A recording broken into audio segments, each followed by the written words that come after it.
तेहिस 29 lakh students fail हुए थे class 10th में। पास होने के लिए सिर्फ और सिर्फ 33% मार्क्स चाहिए होते हैं। इस वीडियो को एंड तक देखना मत भूलना अगर आप फेल होने से बचना चाहते हैं तो, क्योंकि आज आपकी काजू मैम और दिव्या मैम आपको बताने वाली है ऐसी 5 क्रिटिकल मिस्टेक्स जो आपको फेल होने से बचा सकती हैं। पास होने के लिए सिर्फ और सिर्फ 33% मार्क्स चाहिए होते हैं। क्या वो 33% मार्क्स भी स्कोर नहीं कर पाए थे 29 लाख बच्चे, जिसकी वजह से उनको फेल होना पड़ा? लेकिन हम दोनों आपको फेल होने से बचा सकते हैं, क्योंकि आज हम आपको बताएंगे कि सीबीएसई में ऐसी कौन सी 5 मिस्टेक बच्चे कर लेते हैं मैम पढ़ते समय।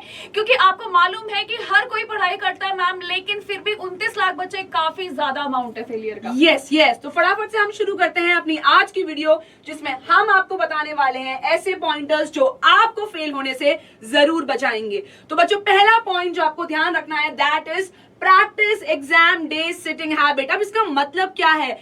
इसका मतलब ये है कि अगर आपका एग्जाम सुबह 10 AM to 1 PM पे है, तो आपको हर उस समय से पहले आपको क्या करना होगा? रोज उस टाइम पे प्रैक्टिस करनी होगी।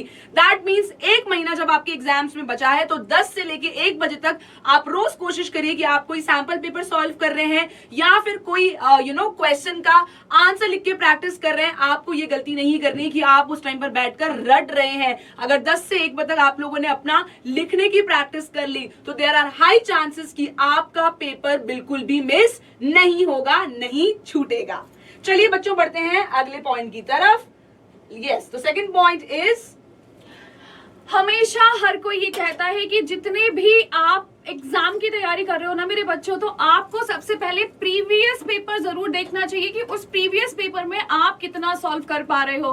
तो मैं यहाँ पर आपको खास एडवाइस दूंगी कि आपको कम से कम 5 sample paper 5 last year solve करने पड़ेंगे। यहाँ पर मैं बेसिकली आपको बताना चाहूंगी कि अक्सर हमारा जो समय जाता है वो जाता है मैथमेटिक्स में।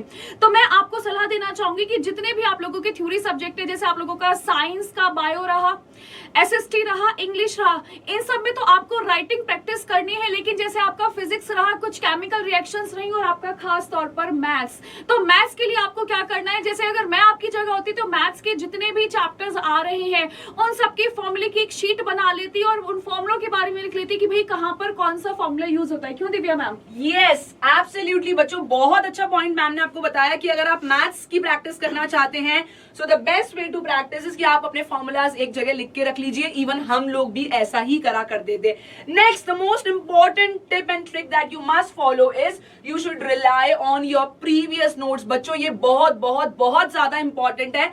हम लोग अक्सर क्या करते हैं कि हम लोग अपने नए नोट्स बनाते हैं, नया मटेरियल पढ़ने लगते हैं एग्जाम के एक दिन पहले। जी क्या पता ये सवाल आ गया तो, क्या पता यार ये चैप्टर मैंने छोड़ा, इससे यही क्वेश्चन आ गया तो। बेटा, ये गलती आपको नहीं करनी है। आपने जो अपने नोट्स बना रखे हैं या फिर आपने जो अपने फ्लैश कार्ड्स बना रखे हैं for the sake of revision, it's a request कि आप वही फ्लैश कार्ड्स या फिर उन्हीं रिविजन नोट्स से आप उन पे ही रिलाय करिए, उनको ही पढ़िए अपने एग्जाम के 1 या 2 दिन पहले।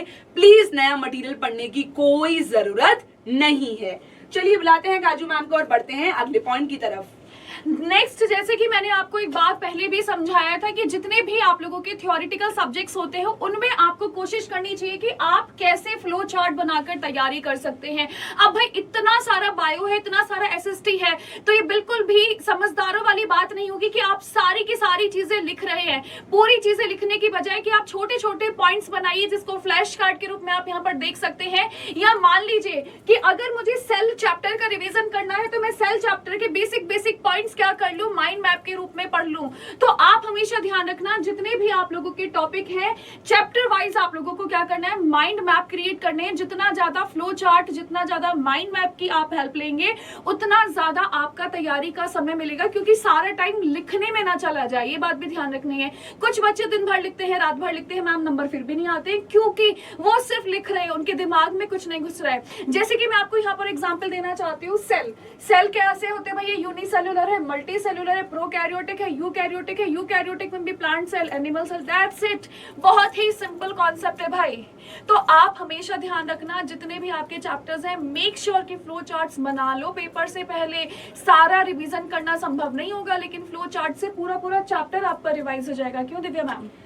बिल्कुल एग्जैक्टली मैम ने कितना शानदार पॉइंट बताया है बच्चों। अगर आपको चैप्टर पढ़ना है तो पूरा चैप्टर एग्जाम के एक दिन पहले नहीं हो पाएगा, उसे रिवाइज कर सकते हैं आप फ्लो चार्ट की मदद से। चलिए बढ़ते हैं अपने लास्ट पॉइंट की तरफ, that is very very important, that is read all the questions very very very carefully. हमारे प्यारे बच्चों को लग रहा होगा ये बात तो हमें हर टीचर कहता है और इसमें क्या ही बड़ी बात है कि हम क्वेश्चंस को केयरफुली पढ़ें। बच्चों ये बहुत इंपॉर्टेंट है। अक्सर सीबीएसई वाले आपको कंफ्यूज करने के लिए क्या करेंगे, आप लोगों को सवाल जो है घुमा कर देंगे और उसका जो आंसर है वो बहुत इजी होगा। कल ही मैंने इंग्लिश के सीबीएसई सैंपल पेपर में देखा, उन्होंने सवाल पूछा था कि पैरेंथेसिस का क्या इस्तेमाल किया गया है अमांडा पोयम में। अब पैरेंथेसिस, उन्होंने ब्रैकेट्स को इतना टफ वर्ड यूज कर दिया उसके लिए पैरेंथेसिस। आंसर बहुत इजी था लेकिन सवाल जो है उसको मुश्किल बना दिया जानबूझ के, ताकि आप बच्चे फेल हो जाएं और उसका आंसर ठीक तरीके से नहीं कर पाए। बट अगर मेरे प्यारे बच्चों आप इन क्वेश्चंस को केयरफुली यानी कि अच्छे से पढ़ेंगे तो अगर वो आपसे घुमा कर भी सवाल पूछेंगे तब भी आप आराम से बड़े प्यार से सही तरीके से उसका आंसर